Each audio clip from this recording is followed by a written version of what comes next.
The stars stretched wide across the dark sky, shining like silver fires, and a single human ship moved slowly between them, its engines glowing soft blue, carrying one man into a world where no human had ever gone before. His name was Dr. Marcus Hale, a quiet engineer from Earth, chosen not for his strength but for his skill with machines and his calm mind. He had crossed light years to join the great exchange between humans and the alien empire called the Aurelians. Marcus looked out from the window of his ship as the alien planet grew larger, its surface glowing with golden seas and tall silver mountains. He felt a weight in his chest. This was not just a mission. This was history. Humans and Aurelians had always been strangers, watching each other from a distance. Now for the first time, one human would walk inside their palace. The Aurelians were proud and mysterious. Stories said they lived for centuries, that they saw humans as children who played with metal toys. Marcus knew one thing: they hated weakness. To them, sickness or injury was shameful. Aurelian warriors who could not fight were hidden away, never spoken of. As Marcus's ship landed, a line of tall, golden-skinned guards waited for him. Their eyes glowed faintly in the light, and their armor reflected the sky like mirrors. Marcus stepped out carrying nothing but a small case of tools. He bowed politely, but the guards said nothing. They only escorted him toward the shining towers of the palace. Inside, the halls were filled with strange music and drifting lights. The walls seemed alive, moving with patterns of stars. Marcus felt small in this place, like an insect inside a cathedral. Every Aurelian who looked at him seemed to judge him with cold eyes, whispering in their own language. But not all the whispers were about him. Some were softer, fearful, like rumors carried on the wind. Marcus heard a phrase again and again: the blind one, the hidden princess. That night he stayed in a guest chamber of glass and stone. He tried to rest, but the whispers haunted him. Who was this blind one? Why was she hidden? Humans believed every life had value. Every voice had meaning. But here weakness was a curse. The answer came sooner than he expected. Late at night, as Marcus worked on one of his devices to calm his nerves, he heard a faint sound outside his chamber. Soft footsteps, then silence. He turned, and in the doorway stood a figure, cloaked in silver cloth, her face partly hidden. Human. A quiet voice spoke, trembling, almost afraid. "Show me the machine." Marcus froze. No guards, no servants, only the strange figure. He set down the device, a small scanner, and gently asked, "Who are you?" The figure lowered her hood and Marcus's breath caught. She was young, her features sharp and graceful, her skin glowing faintly like the others, but her eyes were pale and empty, staring into nothing. She was blind. "I am Lyra," she whispered, "daughter of the king, but you must not speak of me. They hide me. They say blindness is a curse. They say I bring shame to the bloodline." Marcus felt his chest tighten. A princess hidden away like a secret. She reached out a hand, touching the air, trying to find the shape of his machine. "What does it do?" she asked. "It sees what the eye cannot," Marcus explained softly. "It scans, it learns, it shows hidden patterns." Her lips parted in wonder, though she could not see. I wish I could see even once. My people talk of stars, of colors, of light, but for me there is only darkness. Tell me, human, is it true you heal with machines?" Marcus hesitated. It was dangerous to even speak of it, but his heart ached at her voice. "Sometimes," he admitted. "On Earth we give people new eyes, new limbs, even new hearts. With implants and machines we heal what nature has taken." Lyra stepped closer, her pale eyes staring through him. "Then you must help me. You must give me sight." His mind raced. If the council discovered this, he would be executed. To change royal blood with alien machines was forbidden. But how could he turn away? A young woman, a princess, begging not for power but for the simple gift of sight. The silence stretched. Marcus could hear his own heartbeat.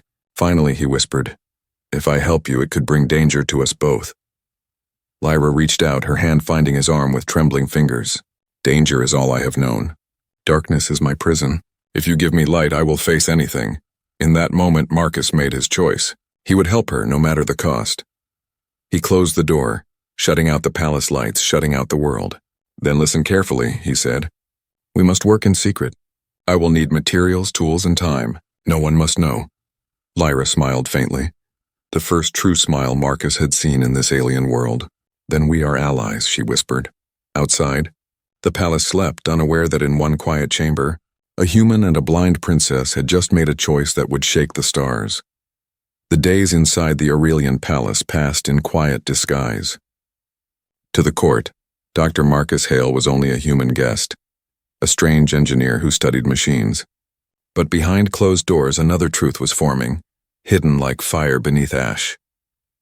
Princess Lyra returned each night, wrapped in silver cloaks, moving like a shadow through the halls. No guard saw her. No servant dared speak of her. Only Marcus knew the secret. She wanted sight, and he had promised to give it. Inside his chamber, Marcus spread his tools across the table. Small wires of silver, crystal chips, and glowing shards of alien stone. He whispered to himself, mapping out the design. The implants had to be more than human technology. They had to merge with Aurelian blood. If he failed, the princess could lose more than blindness. She could lose her life. Lyra sat near him, listening with her sharp ears. Though her eyes saw nothing, her mind painted pictures from his words.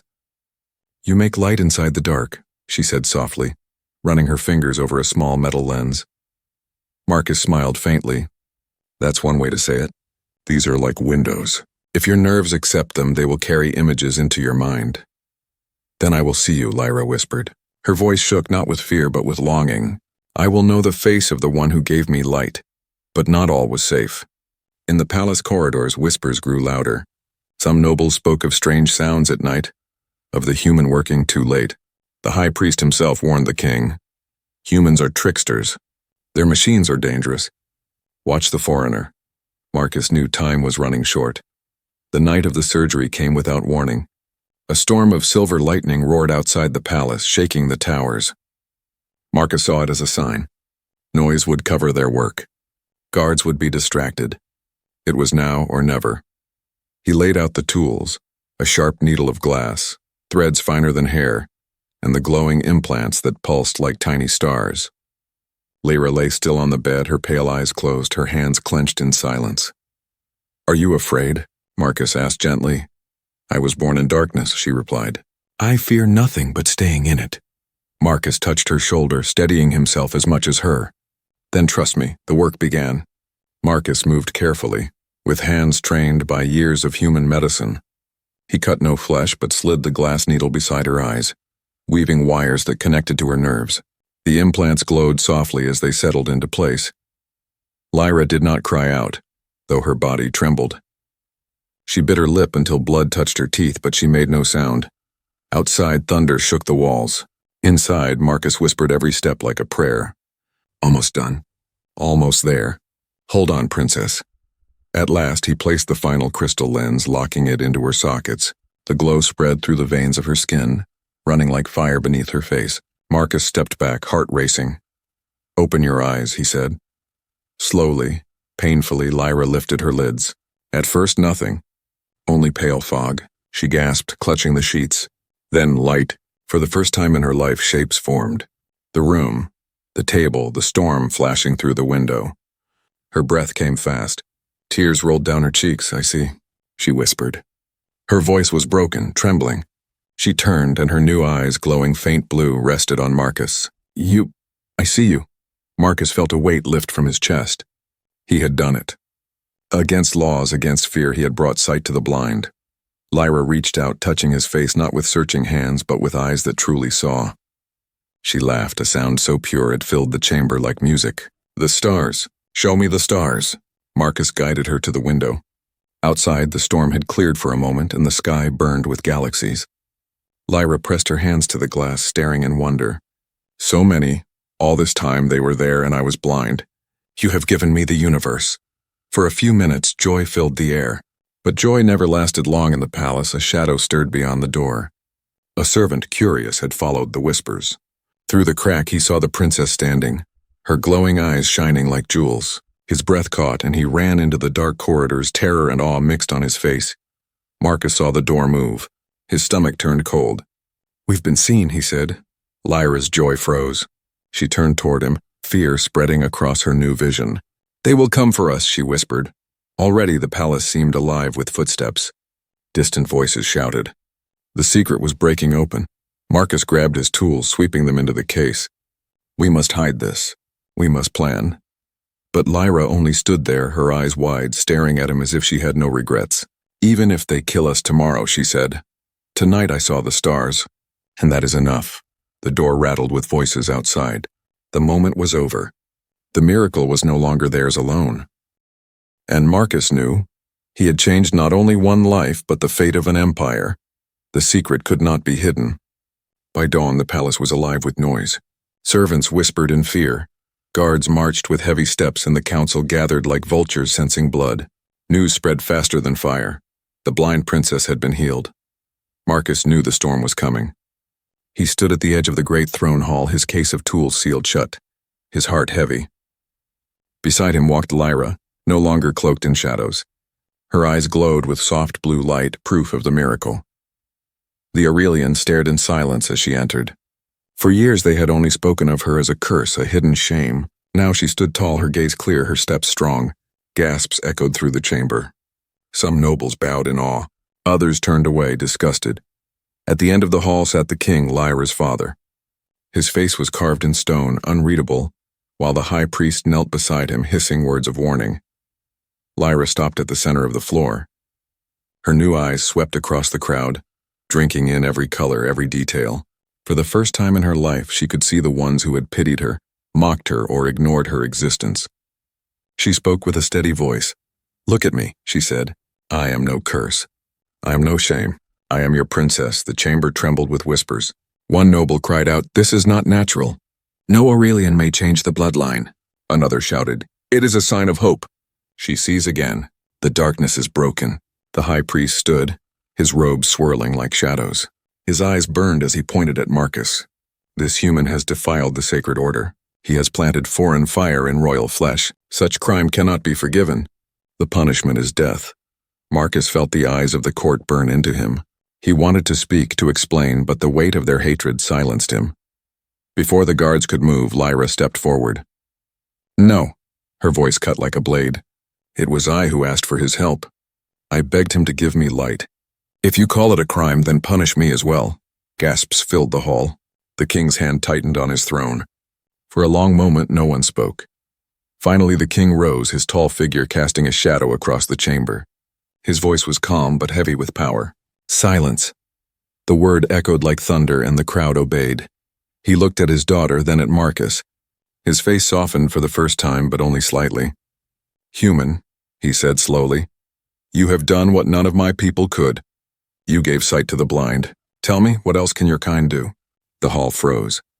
The question was not one of anger, but of curiosity, and curiosity was more dangerous than rage. Marcus swallowed hard. "We heal, we build. We give hope where there is none. On Earth, blindness is not the end. We have implants, machines, medicines. We fight against weakness, not hide it." The high priest spat on the ground. "Lies, this is corruption. Machines cannot change the spirit. This princess is no longer pure. She is a vessel for alien poison." But others in the hall were whispering differently now. If humans can heal the princess, could they heal our wounded soldiers? Could they cure our children? Could they bring life where death waits? Lyra lifted her chin. "You call me cursed, but I am proof of something greater. The human is no poison. He is light. If you fear that, then it is not I who am blind, it is you." Her words struck like fire.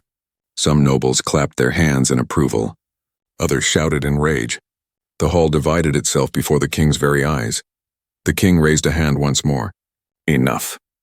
His gaze turned sharp, weighing the storm that had begun.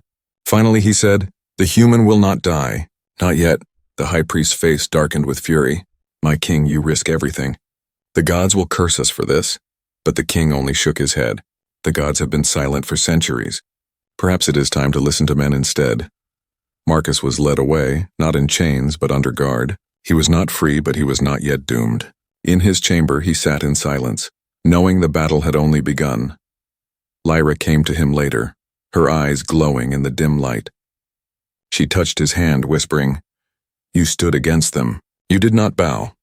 "I fear I may have started something I cannot stop," Marcus admitted. Lyra's gaze burned brighter. "Then do not stop it. They must see what I see now. The stars, the light, the truth. If they fear it, let them. Fear cannot kill the truth." In the shadows outside the chamber, a servant listened. He slipped away quietly. carrying news to other ears. Rival factions would soon hear of the miracle. Already greed and hunger stirred in distant palaces. The healing of one blind princess was no longer just a secret. It was becoming a spark, and sparks could set fire to galaxies. The healing of Princess Lyra spread beyond the palace walls like fire through dry grass. What began as whispers in the throne hall grew into shouts across the empire. Some called it a miracle, others a crime, but all agreed on one thing: nothing would ever be the same again. Dr. Marcus Hale became both legend and threat. To the poor, he was a savior who could heal wounds no priest could touch. To the nobles, he was a danger who had broken sacred law. And to the armies of the Aurelians, he was a tool. If one human could repair a princess, then perhaps he could repair warriors and turn the tide of battles. Lyra, once hidden in shame, now walked the palace with her head high. Her glowing blue eyes were proof of change, proof that weakness could be turned into strength. But her pride was a double-edged blade. Where she brought hope, she also brought envy. One evening, as the twin moons rose over the golden seas, the king called a private council. The chamber was filled with generals, priests, and nobles, their voices sharp as knives. "He must be controlled," one general said, pointing at Marcus. "If humans can heal blindness, then what else can they do? Imagine our fleets of soldiers, unbroken, unstoppable." The high priest slammed his staff against the floor. "Blasphemy. The gods decide life and death. To let this human spread his corruption is to spit upon the heavens." Another noble leaned forward with greedy eyes. "And if we do not use him? What of our rivals? What if the Zoran Confederacy learns of this human? What if they take him and his knowledge? We will be left weak while they grow strong." The king listened in silence. His face gave no sign, but Marcus could feel the weight of every word. He knew then that his act of kindness was no longer his own. It was a weapon now, and every faction wanted to claim it. Outside the council, Lyra found Marcus pacing the marble garden. The night air was cool, filled with strange glowing flowers that pulsed like tiny suns. "They argue about me, don't they?" Marcus asked bitterly. "Not about you. About what I did." Lyra touched one of the flowers, watching it flare under her fingers. "They see power where you only saw mercy, but do not let it break you. You gave me sight. That truth cannot be twisted no matter what they say." Marcus shook his head. "Truth doesn't matter in politics. They will use you. They will use me, and others will try to stop it. I fear war is already moving." Lyra's glowing eyes lifted to the stars. "Then let them come. I was hidden all my life, but now I will not hide. If war rises because of me, then I will face it." Far across the empire, the rumors reached rival ears. The Zoran Confederacy, enemies of the Aurelians for centuries, heard of the blind princess who now saw with human eyes. To them, it was proof that humans carried secrets beyond imagination. In dark chambers, Zoran warlords whispered, "If one man can do this, imagine what his people can offer. Weapons, healing, maybe even immortality. We must capture him. We must take the human alive." Fleet orders were given. Warships moved silently through the void, their engines hidden from Aurelian sensors. Back in the palace, Marcus noticed the change. Soldiers no longer looked at him with curiosity but with hunger, as if weighing his value. Some even bowed their heads, asking in low voices if he could heal their scars. He felt like prey caught in a ring of predators. One night, a messenger came in secret, slipping a letter beneath his door. The note was short: "Leave the palace. They will not protect you when the war begins." Marcus showed it to Lyra. She read the words with calm eyes. "It has begun," she whispered. "The spark has caught. Soon the fire will spread across the stars." He wanted to argue, to deny it, but he had seen enough history to know. Wars rarely began with armies. They began with fear, with envy, with whispers of power, and all those whispers now pointed to him. The first sign of open conflict came days later. An Aurelian outpost near the border was destroyed, its fleet ambushed by Zoran raiders.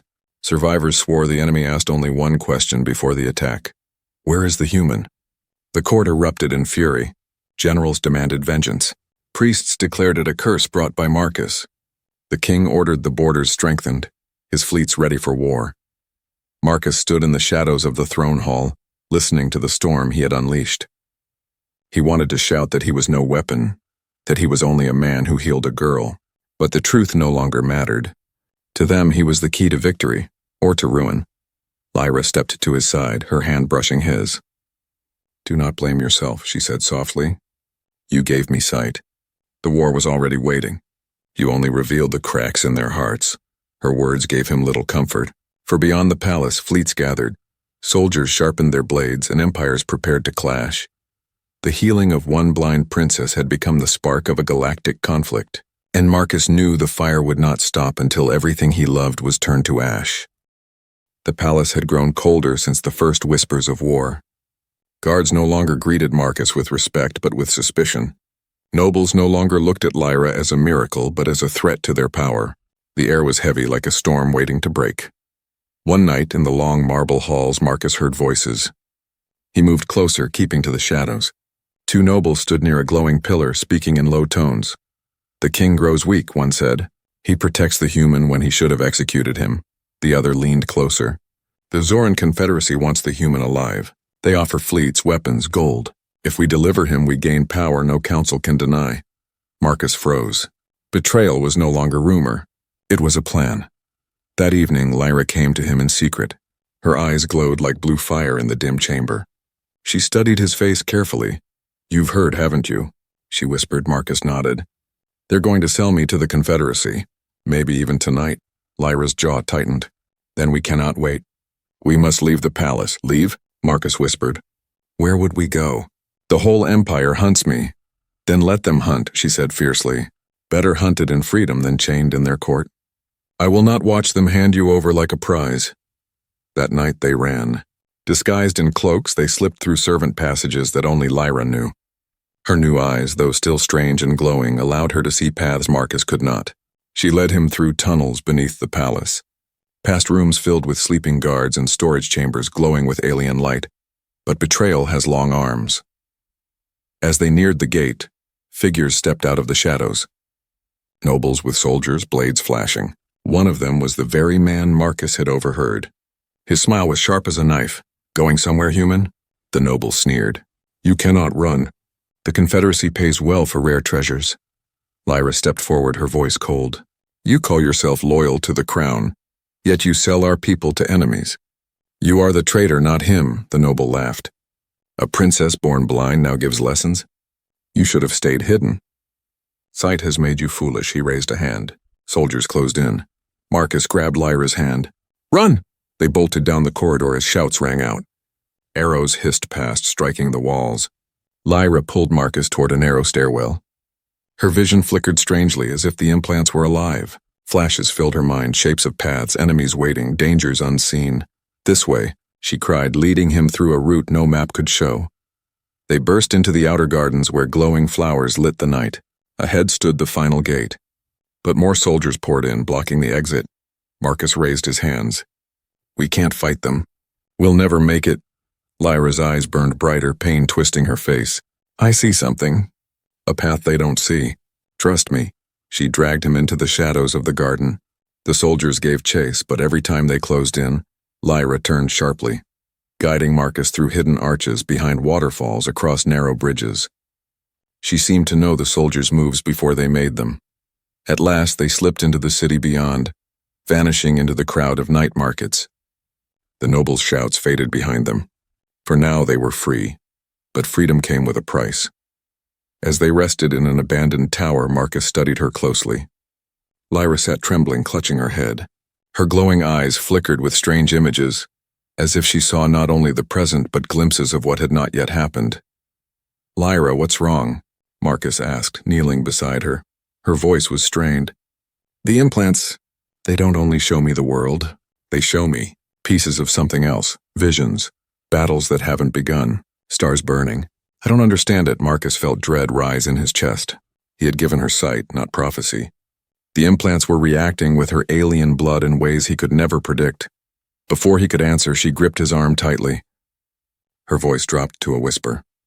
"I saw fleets, fire across the stars, and you, Marcus, in chains standing before an enemy throne." Marcus's blood ran cold. Then the betrayal is not over. It has only begun. Far away, inside the palace, the noble who had failed to capture them stood before the king. His lies spilled like poison. "The human fled with the princess," he said. "They plot against you, my king. Already they plan to hand her to the Confederacy in exchange for their safety." The high priest leaned forward eagerly. "I warned you, my king. The human is a curse. His machines twist the spirit. The princess herself may be corrupted. The king's face was carved in stone. He gave no reply, but his silence was heavy. Already doubt spread in his heart. And in the shadows of the empire, Zoran fleets moved closer, drawn by promises of betrayal and the lure of human secrets. Marcus and Lyra watched the city lights from their tower. They were hunted by their own people, hunted by enemies across the stars, and haunted by visions of a war that had not yet begun. Lyra's eyes glowed faintly in the dark as she whispered, "We cannot run forever. If betrayal comes from within, then we must strike from outside. The war is coming, Marcus, and we are at its center." Marcus said nothing, but in his heart he knew she was right. The fire had started, and no wall, no throne, no army could stop it now. The war did not arrive with speeches or warnings. It arrived with fire. Across the border worlds, the Zoran Confederacy struck without mercy. Their fleets cut through the stars like blades, destroying stations and burning colonies. Survivors spoke of one demand shouted by every enemy commander: "Where is the human?" The Aurelian Empire answered with fury. Armies marched, fleets launched, and the skies above 100 worlds filled with the roar of engines. The spark that began in a secret chamber now blazed into a galactic war. Marcus and Lyra watched it unfold from hiding, moving between shadow ports and forgotten ruins. News reached them through frightened traders, whole planets torn apart, soldiers vanishing into the dark. Marcus felt the weight of guilt press heavier each day. "This isn't just about me," he told Lyra as they hid in an abandoned hangar. "It's about what I represent. Both sides think I'm the key. To them, I'm not a man. I'm a weapon." Lyra's glowing eyes fixed on him. "Then we must decide who holds that weapon. If they will fight for you, then we must fight too, but not for them." For the truth, their chance came sooner than expected. One night, while searching for supplies, Marcus was ambushed. Shadows fell across him, and when he looked up, Zoran's soldiers surrounded the alley. Before he could run, a stun blast hit his chest. Darkness swallowed him. When he woke, he was in chains. The chamber around him glowed red, filled with the hum of alien engines. Beyond the bars of his cell stood a tall figure in crimson armor, his face marked with cruel lines. "You are Marcus Hale," the warlord said. His voice was low and sharp. "The human who healed a princess. To the Aurelians, you are a savior. To us, you are knowledge. You will work for me, or you will watch empires burn." Marcus gritted his teeth. "You already burn them. What more do you want?" The warlord smiled thinly. "Control. If your implants can restore sight, then perhaps they can grant soldiers new strength, new life. Imagine an army that never grows weak, never falls. With you, I will build such an army. Without you, I will simply take what I need from your corpse." Marcus knew the truth. They did not need his life, only his work. But if he refused, countless innocents might die. Meanwhile, Lyra had not been captured. She escaped the ambush, guided by her strange visions. For days she followed fragments of images, burning ships, narrow paths, hidden signals, until they led her to a secret rebel fleet. The rebels were Aurelians who no longer trusted the king or the priests. They sought freedom from both empire and confederacy. At first they looked at Lyra with suspicion, but when she lifted her hood and her glowing eyes met theirs, they saw not a curse but a sign. "You are the princess who was blind," one of them whispered. "And now you see." "I see more than sight," Lyra told them. "I see battles that have not yet happened. I see Marcus in chains, and I see blood across the stars. If we do nothing, all will fall. But if we stand together, we may yet bring peace." The rebels, desperate and weary, placed their trust in her. For the first time, Lyra was no longer hidden in shame. She was a leader. Days later, her vision proved true. Guided by the flickering images in her mind, Lyra led the rebels to the Zoran flagship where Marcus was held. The battle erupted in silence first, dark ships sliding from the void, engines cut, weapons primed. Then came the fire. Blazing torpedoes streaked across the black, tearing into enemy hulls. The void filled with shouts and screams. Lyra stood on the command deck of the rebel ship, her eyes glowing brighter than ever. Each time the fleet faced disaster, she whispered directions. "Turn here. Fire there. Pull back now." It was as if she could see the battle before it unfolded. The rebels followed her blindly, and time after time they survived impossible odds. Inside the Zoran cell, Marcus felt the ship shudder. Explosions rocked the walls.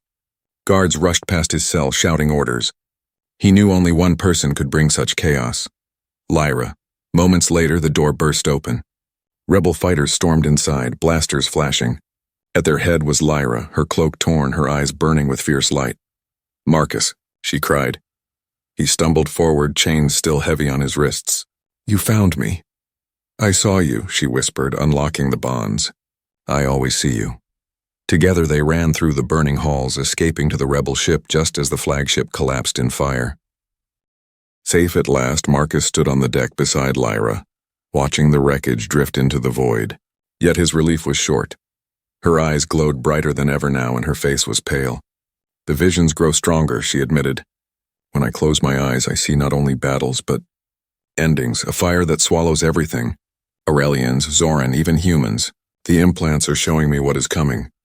Marcus placed a hand on her shoulder. "Then we must change what is coming. We can't let it end like that." Lyra looked out at the stars, her expression torn between hope and fear. "The war is no longer about you or me, Marcus. It is about the future of every world, and I fear the future has already chosen war." The war burned across the galaxy like wildfire. Aurelians and Zorans clashed on every border, their fleets tearing worlds apart.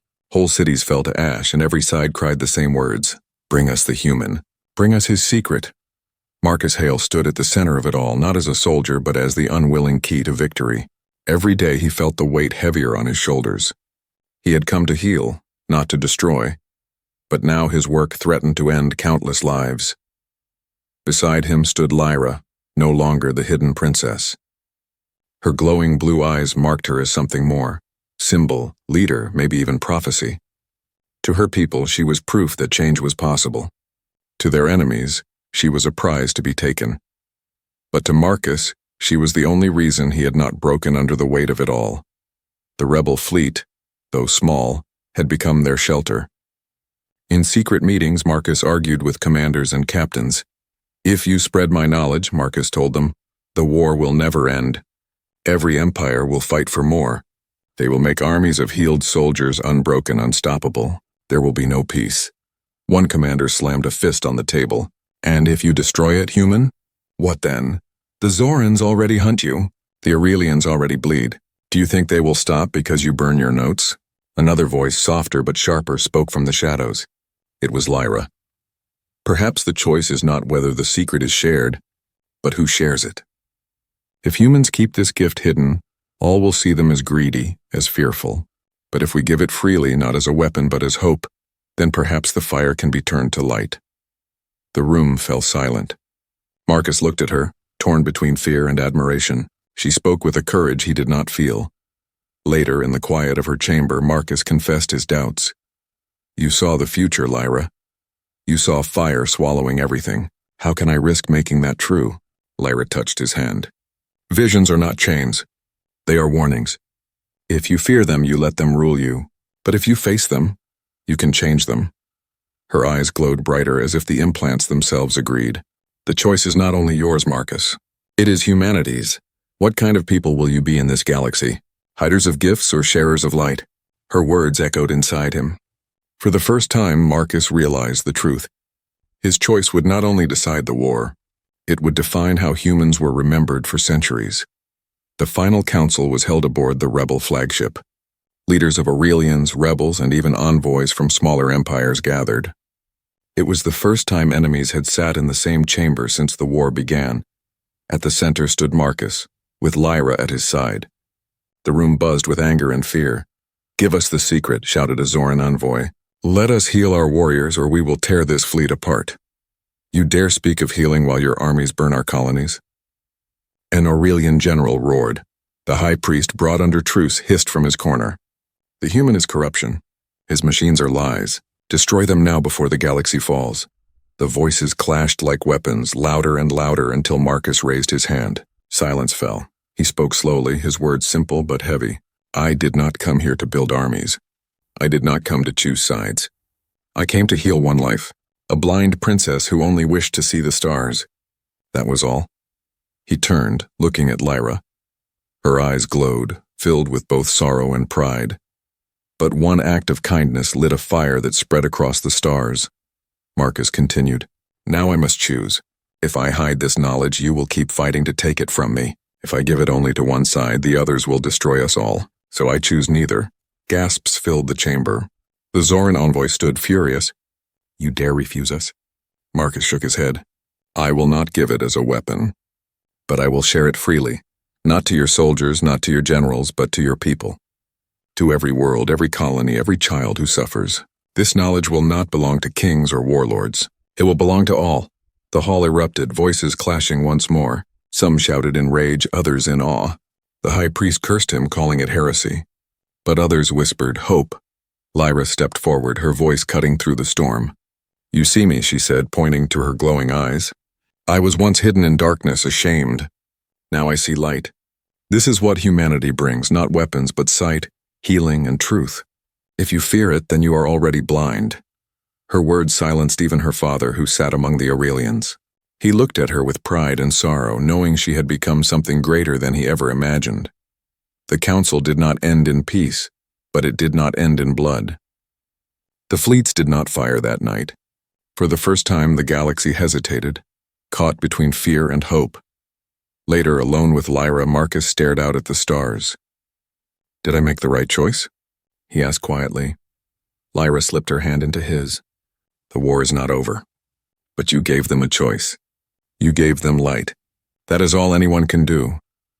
Marcus looked into her glowing eyes, and for the first time since his arrival, he felt not fear, but a fragile spark of hope. Beyond the window, fleets drifted in uneasy silence. The galaxy waited, uncertain if it had been saved or only given a moment's breath before the fire returned. But one thing was clear. Humanity had stepped into the stars, not as conquerors, but as healers. And the story of Marcus and Lyra had only just begun.